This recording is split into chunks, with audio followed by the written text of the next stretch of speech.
welcome to the debate. I want you to picture a high-security vault. Okay, I'm picturing it. Right. So you have the right key, you've passed the retina scan, and your fingerprints are a perfect match. The system knows exactly who you are and, what you want. Sounds pretty foolproof. It does, right? But what if the final security measure requires you to speak a highly specific, predetermined verbal password? And if you substitute, even a single word with a synonym, that heavy steel door just stays locked. You aren't getting in. Oh, wow. Yeah, that would be incredibly frustrating. Exactly. And we accept this kind of binary pass-fail logic in engineering or cybersecurity. But imagine applying that exact same logic to human justice. Right. Imagine losing your entire court case or seeing a vital piece of evidence thrown out, not because you lied, but because you used the wrong synonym when promising to tell the truth. It sounds almost dystopian when you frame it that way, but honestly, that is the exact reality we are grappling with today. We're looking at a foundational shift in how legal evidence is gathered, specifically the rise of unsworn declarations in federal courts. Precisely. We're looking closely at the mechanics of the federal statute that governs this, which is known as Section 1746.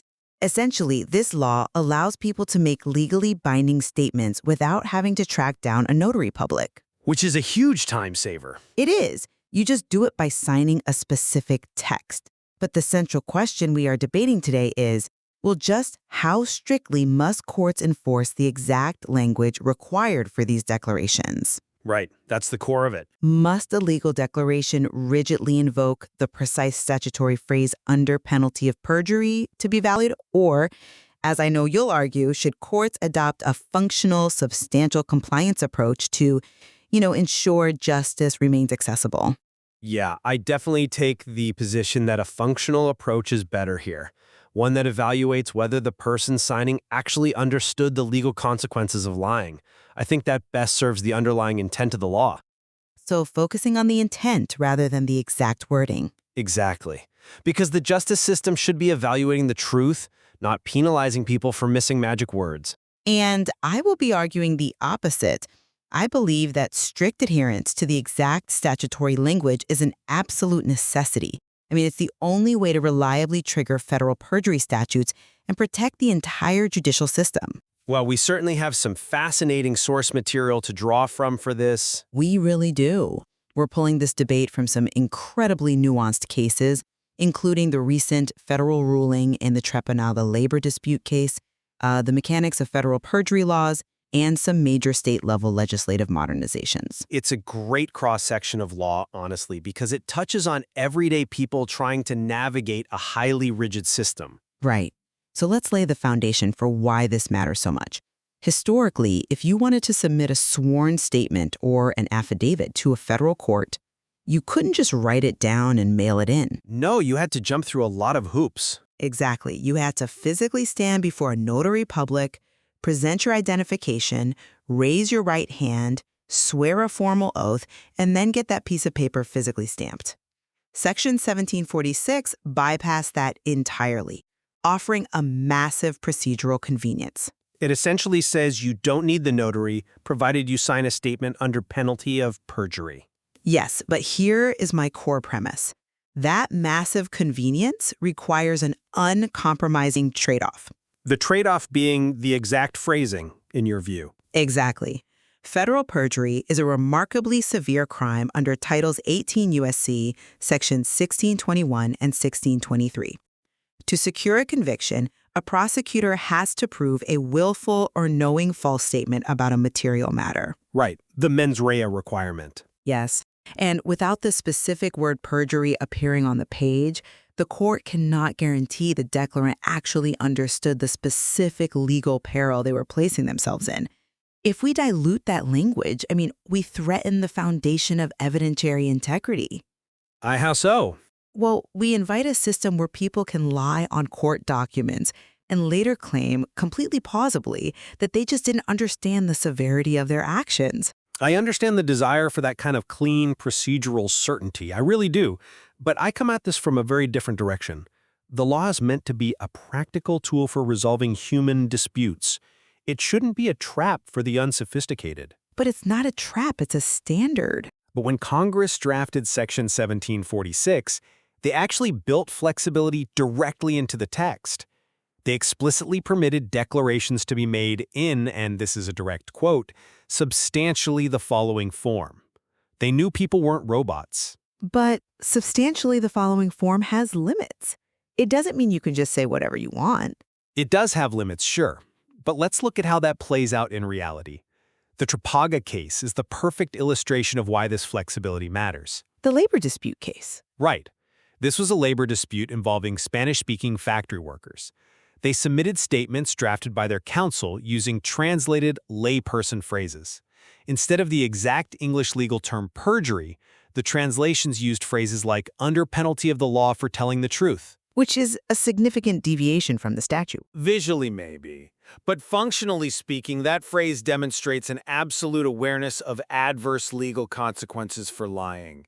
Demanding the hyper-technical legalese perjury actively disenfranchises non-native speakers and people representing themselves. I see what you're saying, but They might not understand an archaic legal term, you know? But they perfectly understand that if they lie to the judge, they are going to be punished. I want to pause on that for a second, because this brings us right to the heart of our first major clash, right? Defining substantially the following form versus establishing the actual state of mind required for a perjury charge. Okay, let's get into it. I see why you think the phrase substantially the following form invites flexibility. It sounds like permission to paraphrase, but let me give you a different perspective on how courts historically interpret that. Go ahead. That flexibility applies to the formatting of the document. It applies to whether you put the date at the top or the bottom, or whether you say I declare versus I certify. So purely cosmetic changes. Exactly. It does not apply to the core legal trigger. If you look at legal precedent, courts consistently hold that the specific phrase penalty of perjury is the essential mechanism that subjects the signer to criminal liability. Even though the statute allows for substantial compliance. Yes, because the statute literally says the writing must be subscribed as true under penalty of perjury in substantially the following form. The requirement for the word perjury precedes the allowance for substantial compliance. That is a compelling textual argument, I'll give you that. But have you considered the actual functional reasoning applied by Judge Pallmeyer in that Trapagoa case? I have, and I have some issues with it. Well, she faced this exact dilemma, right? Staring at these translated documents.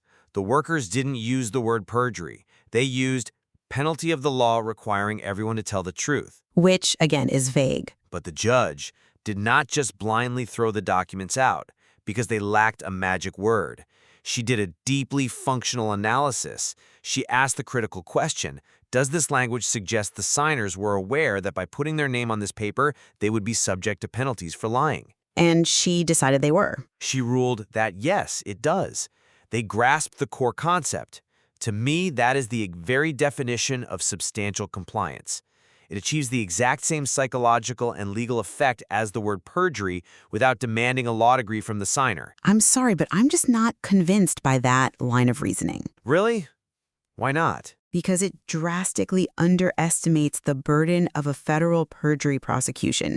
Let's unpack the mechanics of that, because it's crucial to understand why prosecutors need that exact word. Okay, break it down for me. Let's go back to my opening analogy of the vault and the cryptographic key. The statutory phrase penalty of perjury is the exact shape of the key that unlocks federal criminal jurisdiction.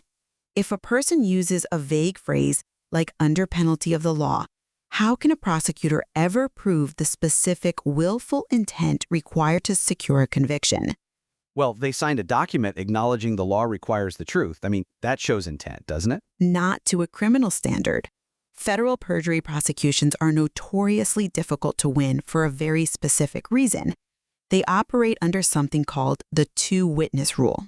Which is a fascinating vestige of common law. It really is. It means the government cannot convict you of perjury just by having one person take the stand and say, he lied. The prosecution must put forth independent corroborating evidence of the falsity. The burden is incredibly high. Right, it's a very steep hill to climb. Exactly. So given that heavy burden, imagine you water down the declaration language to just penalty of the law. A defense attorney is going to drive a truck through that loophole. You think they'd claim ignorance? Absolutely. They will stand up in court and say, my client thought they might get a fine, or maybe held in contempt of court, or fired from their job. They had absolutely no idea they were committing a federal felony. The magic word perjury eliminates that defense entirely. It is a strict liability warning. I hear your concern about the prosecutor's burden. I do. But frankly, you are prioritizing the theoretical convenience of a federal prosecutor over the actual everyday functioning of the civil justice system. I wouldn't call it theoretical convenience. I'd call it the rule of law. But rigid formalism actively harms the system. We have to look at the broader landscape of how these declarations are used. How so? What's the broader landscape here? Look at the widespread adoption of unsworn declarations at the state level right now. States are moving aggressively to speed up justice. Wisconsin recently passed the Uniform Unsworn Declarations Act, known as Act 245. Right. We've seen a lot of movement there. Texas updated its Civil Practice and Remedies Code Section 132.001 to allow this too. These laws are celebrated by private investigators, legal aid clinics, and civil rights attorneys precisely because they allow for immediate, cost-effective witness statements. In theory, yes. Imagine an attorney interviewing a vulnerable witness to a labor dispute in a coffee shop, or a private investigator talking to a whistleblower who is terrified of retaliation. They do not have time to coordinate a notary.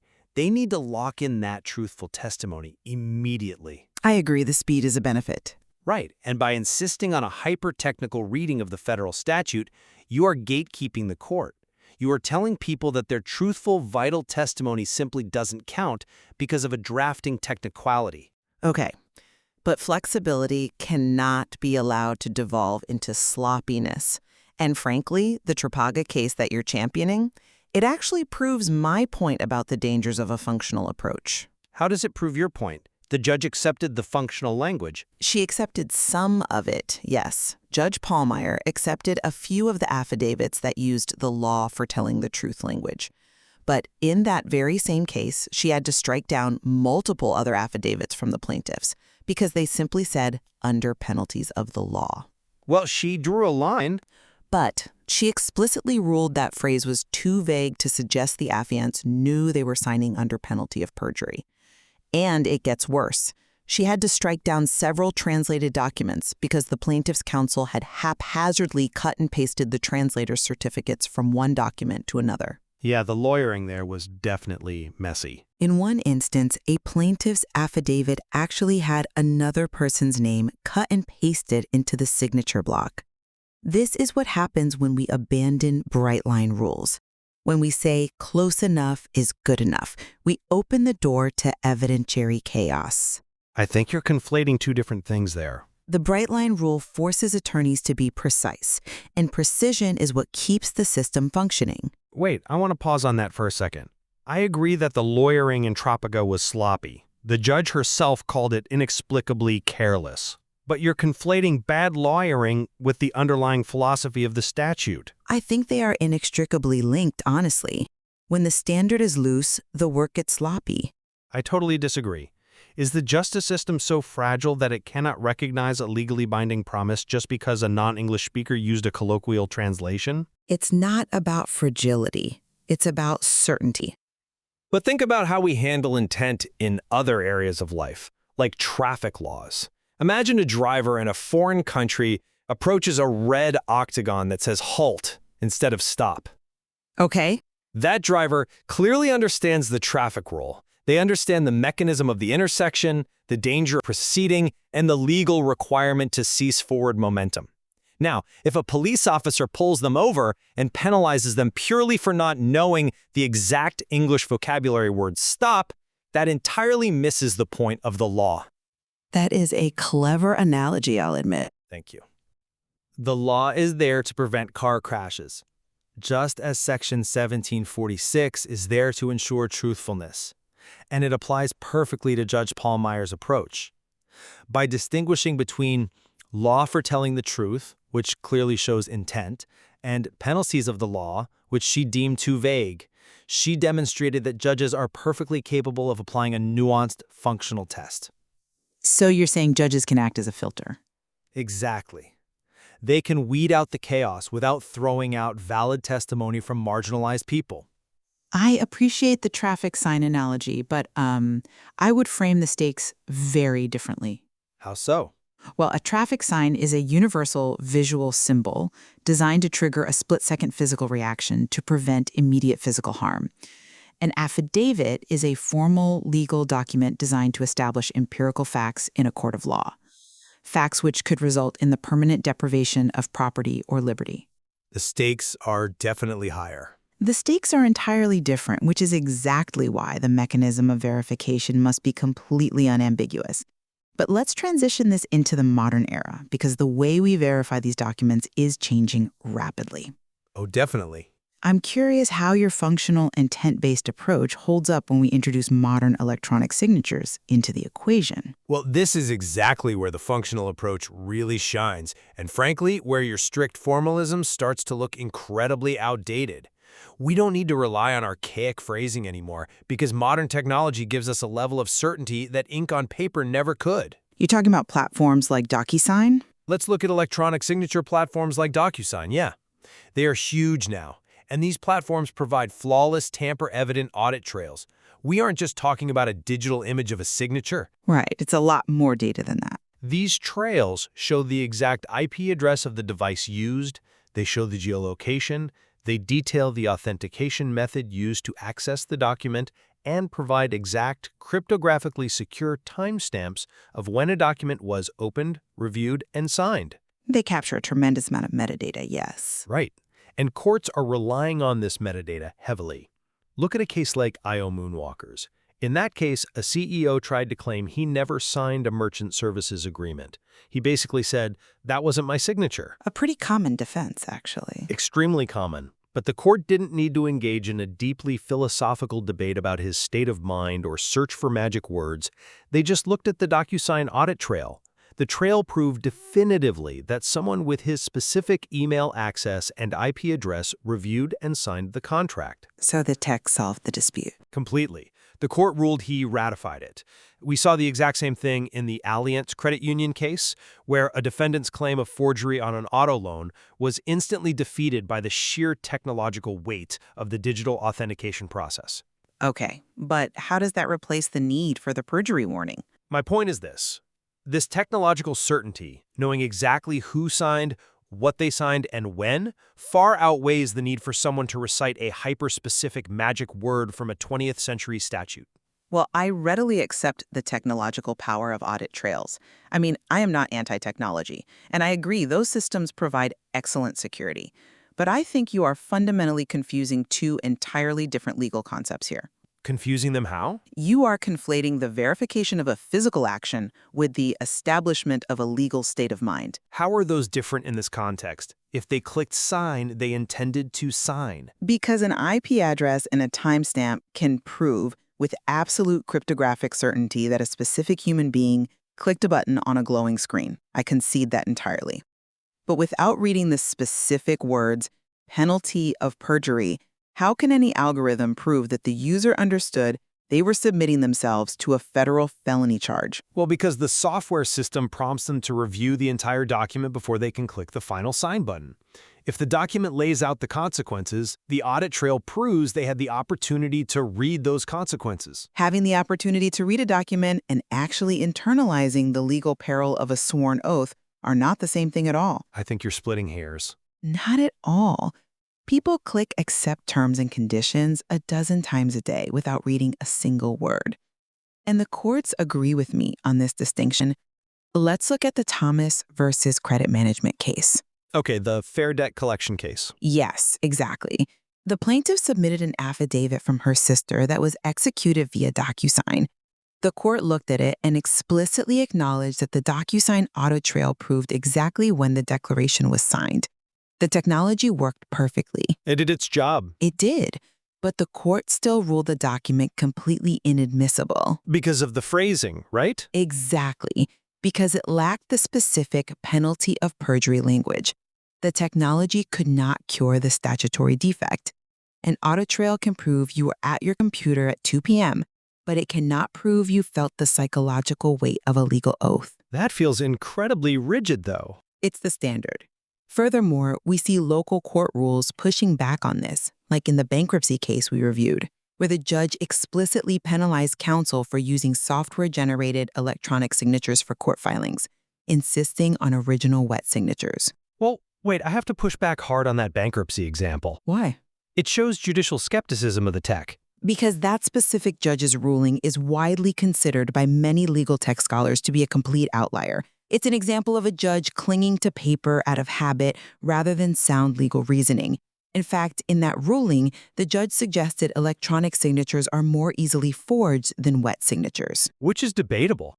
Any cybersecurity expert will tell you that is objectively false. Wet signatures are incredibly easy to forge. Cryptographically secure digital signatures are not. But let's address the Thomas case you brought up, because that perfectly encapsulates the fundamental flaw in your argument for strict formalism. I really don't see it as a flaw. I see it as a law working as intended. But in Thomas, the court threw out a perfectly verifiable, technologically authenticated statement of fact from a vital witness simply because of missing legalese. Who does that actually serve? It serves the integrity of the process. It doesn't serve the truth, though. The court knew she signed it. It doesn't serve justice. It only serves the party who wants to suppress the evidence on a technicality. When we use tools like DocuSign, particularly in massive class actions or collective labor actions, we are prioritizing actual human intent and access to the courts over procedural pedantry. I see why you frame it as procedural pedantry, because it makes it sound like we are just arguing over grammar. But let me give you a different perspective on what procedure actually is. Go for it. Procedure is the armor that protects the rule of law from arbitrary decisions. When you argue for a functional approach, what you are actually asking for is judicial subjectivity. I'm asking judges to judge, yes. But that creates a wildly inconsistent application of the law. A judge in Illinois might look at that phrasing and accept it. A judge in Texas might look at the exact same phrasing and reject it. A judge who understands DocuSign might let it in, while an older judge might throw it out. But that's always a risk in law. The bright line rule demanding the exact phrase, penalty of perjury, eliminates that subjectivity entirely. It levels the playing field. And frankly, it is an incredibly minimal burden. Minimal for lawyers, maybe. If you want the tremendous privilege of submitting evidence without coordinating a notary, without swearing an oath to a state official, all you have to do is type 3 specific words, penalty of perjury. But as we saw in the Trepagata case, it isn't always that simple. You have non-native speakers, you have lay people acting on their own behalf, you have rushed translations by underfunded legal clinics. The law is applied to messy, imperfect human beings living complicated lives. And the law needs to provide structure for that messiness. Structure, yes, but when we demand absolute, pristine perfection in phrasing, we inevitably punish the marginalized and the under-resourced. The unmistakable trend in modern jurisprudence, whether it is federal judges like Judge Pallmeyer adopting a functional approach or state legislatures pushing the Uniform Unsworn Declarations Act, is moving steadily toward accessibility. It's certainly a trend, I'll give you that. The system is finally realizing that justice functions best when it evaluates the actual understanding and intent of the parties involved, rather than punishing them for failing to cast the correct spell with the correct magic words. If the intent to tell the truth is there and the technology verifies the person, the evidence should absolutely be heard. Well, it is very clear we agree on the importance of gathering truthful evidence, but we just fundamentally disagree on the mechanics of how the legal system should secure it. There is an ongoing vital tension here. There really is. On one hand, we must preserve rigorous procedural safeguards to ensure people understand the gravity of court proceedings. On the other hand, as you pointed out, we must ensure our courts remain accessible and efficient in a modern, diverse, and technologically advanced society. Absolutely. And as technology continues to evolve, and as the ways we communicate and authenticate ourselves change, This tension between human intent and statutory formalism is only going to become more pronounced in our courtrooms. For our listeners, the source material offers even more fascinating nuances regarding these evidentiary standards, the history of the two-witness rule for perjury, and the exact mechanics of how courts interpret electronic signature audits. We highly encourage you to explore it further. There is definitely a lot more to dig into. Ultimately, you must decide for yourself. Should the high-security vault of our justice system only open for the exact perfect password, or should the door swing open as long as the system knows you understand the weight of stepping inside? Thank you for joining us on The Debate.